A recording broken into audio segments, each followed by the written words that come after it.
कधी विचार केलाय का एका सणाने संपूर्ण शहर कसं जिवंत होतं? स्वागत आहे धारावीमध्ये. इथे परंपरा श्वास घेते आणि सण मन एकत्र आणतात.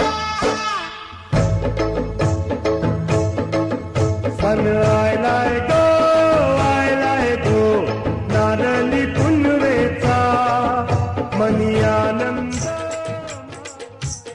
सांगा बरं, इतक्या बोटींना जेव्हा नवीन आयुष्य दिलं जातं, धुवून घासून सजवून, ते दृश्य किती सुंदर असेल ना.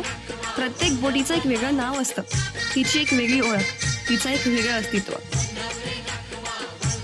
धारावीतील गल्ल्यांमध्ये मंदिरांमध्ये नारळी पौर्णिमेच्या सकाळी पूजा अर्चा सुरू होते. भक्तीचा हा रंग संपूर्ण समाजाला एकत्र जोडतो. आरतीच्या दिव्यांनी उजळलेलं देवळातलं वातावरण कधी पाहिलंय का?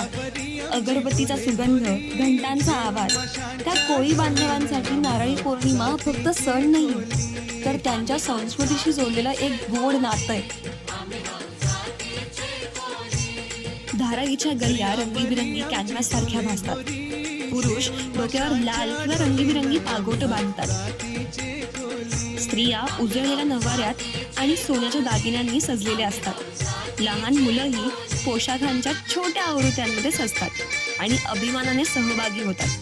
त्यांचा पोशाख म्हणजे फक्त कपडे नाही, ते ओळख आहे, वारसा आहे, संस्कृती आहे.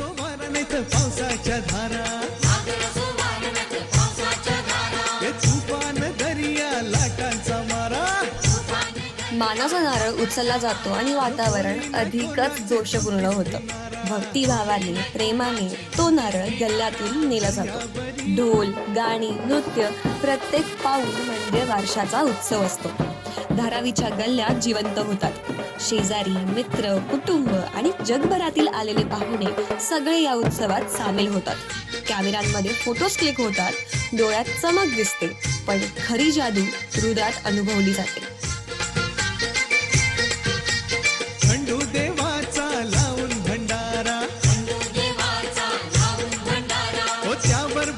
या दिवशी धारावीच्या गल्ल्यात गाणं, नाच, ढोल ताशे, पारंपरिक लोककला सगळंच फुलतं. उत्सव हा केवळ श्रद्धेचा नाही, तर सामूहिक आनंदाचा आहे असं वाटतं.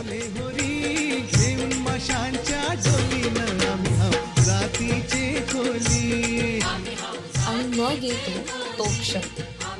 नारळ सजवून बोटीवर नेला जातो. गाणं, हसणं, नाचणं, प्रार्थना, वातावरण भक्तीने भरलेलं वाटतं. नारळ फोडले जातात, प्रिय नारळीवाडीचा नैवेद्य ठेवला जातो आणि समुद्राची पूजा केली जाते व बोटीची सुद्धा छान रीतीने पूजा केली जाते, कारण तोच जीवन देतो आणि तीच बोट आपल्याला एक आशा दाखवते. हवा एकात्मतेने, आनंदाने आणि कृतज्ञतेने भरून जाते. आता नारळी पौर्णिमा म्हटली की नारळ फोडण्याचा खेळ हा आलाच. तो कसा विसरायचा? हशा, आरोळ्या आणि मैत्रीपूर्ण स्पर्धा.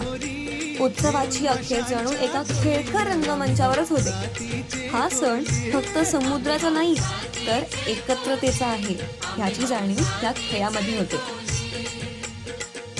धारावीच्या कोळी समाजासाठी व त्या कोळी बांधवांसाठी नारळी पौर्णिमा म्हणजे नवा मासेमारी हंगाम. समुद्राला नारळ अर्पण करून ते सुरक्षिततेची आणि समृद्धीची प्रार्थना करतात. समुद्र फक्त पोटाचा नाही, तर विश्वाचा आधार आहे. धारावीतील नारळी पौर्णिमा म्हणजे फक्त उत्सव नाही, ती आहे आपुलकी, श्रद्धा, आनंद. वर्षानुवर्ष पुढे नेली जाणारी जशी या सागराच्या अखंड लाटा. लोक म्हणतात ना, समुद्राची जादू वेगळीच असते, पण धारावीची नारळी पौर्णिमा ही जादू अविस्मरणीय ठरवते. एकदा तरी हा अनुभव घ्यायला हवाच, नाही का? आमची डोले होरी घेऊन माशांच्या डोलीनं